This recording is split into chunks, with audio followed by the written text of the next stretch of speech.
When I was a young boy, I would sit in the old dance halls, the church hall, and watch all these different people dance Zydeco. And it didn't matter how much money you had, it didn't matter who you were, what stature of lifestyle you lived, that kind of thing. It was just basically, let's just come and have a good time.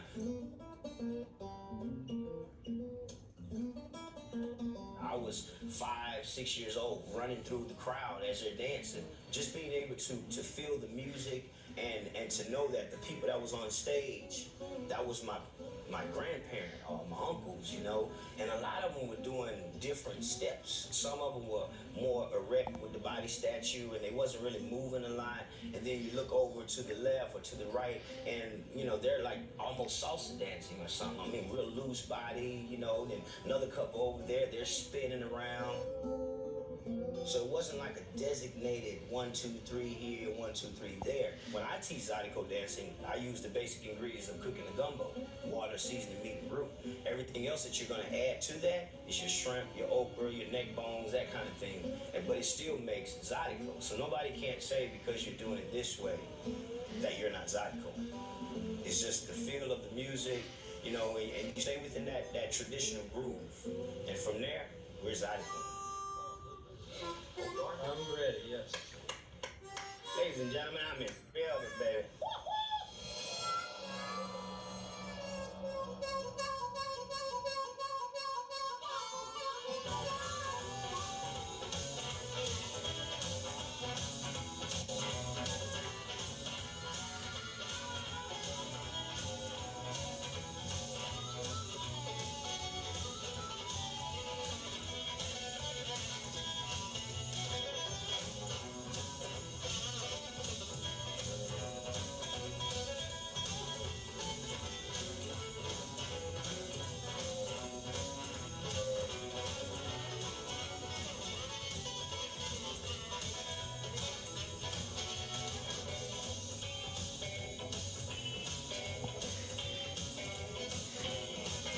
Here, you know, it's the South, and it is what it is, and a lot has changed. But we can imagine a young Cajun boy teaching a young African American slave, if you would, an opportunity to learn how to play the accordion.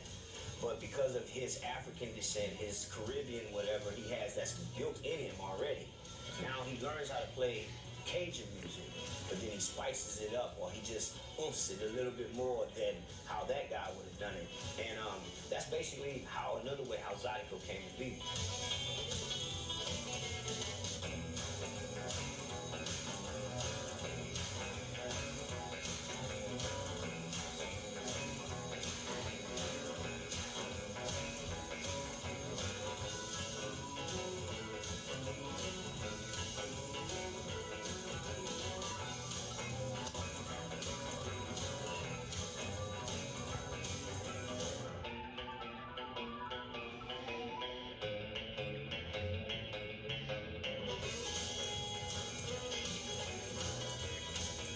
The main thing that you cannot forget: listen to the music, listen to the beat, feel the beat. There's a soul connection, but not like a soul man, soul woman.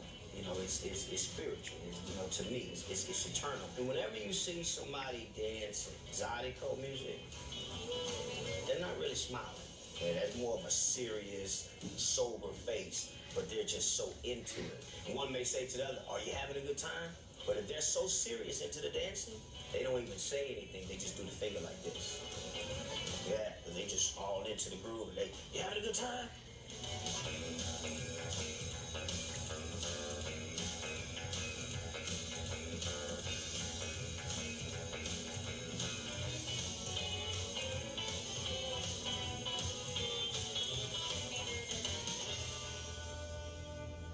I remember playing with my cousin Chris Ardoin, and we were getting off the interstate to go to this festival.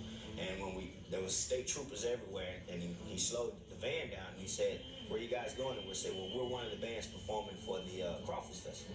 And the guy said, he said, "So which side are you on? The black side or the white side?" You know, and this was like early 2000s. And I was like, "Y'all still do that around here?"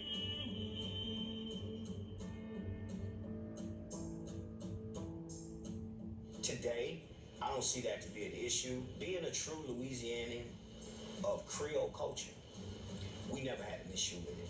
It didn't matter to me. You know, you guys being from where you are, you can come, and if you didn't know how to dance, we're going to do our best to show you.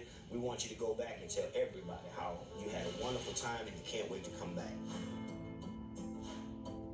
Breaking down those lines, those barriers, those binaries. That is so much a part of what New Orleans is. Look at the Mardi Gras tradition that is different from the rest of the U.S. People of good being evil, evil being good, of breaking down those lines, those barriers. You know, even I think racial binaries are broken down in New Orleans on different ways. I think the way that people in New Orleans look at race is kind of more complicated than in the rest of the country, and you know, it comes out of, I think, this different history of French colonialism, in which you had free black communities for longer times, and you had race mixing for